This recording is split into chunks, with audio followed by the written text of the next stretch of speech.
Quel est ton meilleur souvenir en rallye? Meilleur souvenir. Alors, un de mes meilleurs souvenirs, je sais pas si c'est le meilleur, c'est le Côte du Tarn 2018 où on avait préparé la voiture, on fait le shakedown, je commence à prendre la confiance et sur une sortie d'épingle, je m'emballe un peu trop, je fais le con et je prends un vieux retour d'autobloc dans les gants et la voiture m'échappe. En sortie d'épingle, on se range dans le fossé et là je me dis ça y est, c'est terminé, on va pas rouler ce week-end, on a fait toutes les recos et tout. Ça c'est con. Et finalement, on sort la voiture de l'auto, ça avait l'air à peu près d'aller, j'avais le volant qui était complètement décalé. On trouve à l'arrache quelqu'un qui veut bien nous remettre un peu la géo de la voiture, il nous touche que le réglage du para. Et en fait, on fait une première boucle samedi matin où en fait on avait un carrossage qui était infect, c'était inconduisible sous la pluie avec pas les bons pneus, horrible. Où on prend une énorme valise sur la première boucle.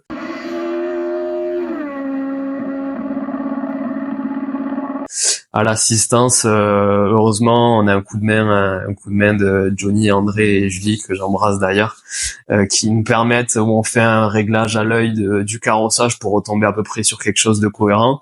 Et là après, à partir de là, on a commencé à rattraper un petit peu de temps, et pour au final réussir à reprendre la première place de classe dans la toute dernière spéciale du rallye, en plus dans des conditions où il pleuvait énormément, où la voiture a glissé énormément, on savait pas du tout où on était, pas de pointage à l'arrivée, donc on savait même pas si ça le faisait ou pas.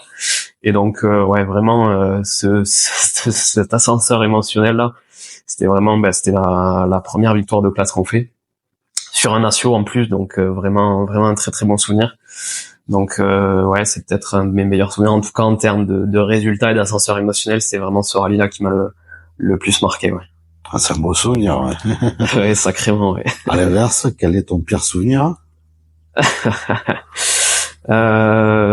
Pire souvenir,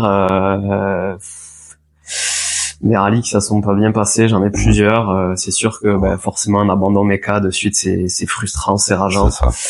Je crois qu'on en a tous des dizaines comme ça. Ouais, c'est ça, exactement. Je crois qu'un des plus mauvais souvenirs que j'ai, ça va être sur ma première saison c'était un Saint-Geniez-d'Olt en 2016 où on a enchaîné connerie sur connerie pour finir sur un abandon lié à la boîte.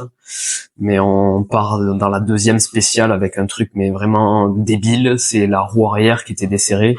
Donc obligé de s'arrêter en pleine spéciale pour resserrer la roue.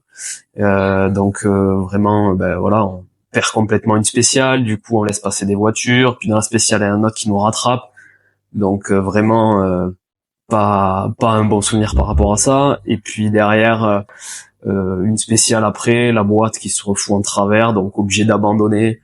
Voilà, avec en plus physiquement, j'étais pas très bien ce week-end-là, donc vraiment un week-end à subir, quoi. Donc c'est le genre de week-end où tu rentres avec la voiture sur le plateau, tu sais que t'as du taf, et tu te dis mais putain, pourquoi je fais ça, quoi, pourquoi je m'inflige ce truc-là, quoi. Alors que à la base on fait ça pour prendre du plaisir, donc c'était vraiment un des week-ends les plus frustrants pour moi, ouais. Une petite anecdote pour finir. Oh là, attends, tu veux comme anecdote, j'en ai plein à raconter des anecdotes. Celle que tu as envie de raconter. Tu peux en raconter plusieurs aussi. Écoute, je vais t'en donner une qui est très rigolote, c'est que, donc, comme je te disais, sur le premier rallye qu'on fait, on était vraiment à l'arrache, à tel point qu'à l'assistance on n'avait rien, et on n'avait pas d'essence. Et donc, du coup, par chance, en fait, sur la liaison, il y avait une station-service. Donc bon, c'est pas très légal d'un point de vue du rallye, mais c'est toujours mieux que de s'arrêter bêtement. Exactement. Donc on s'arrête sur la station et donc tu vois le papy qui est en train de mettre l'essence dans sa Passat, c'est là qu'il voit la 205 qui arrive, qui fait un bruit du diable.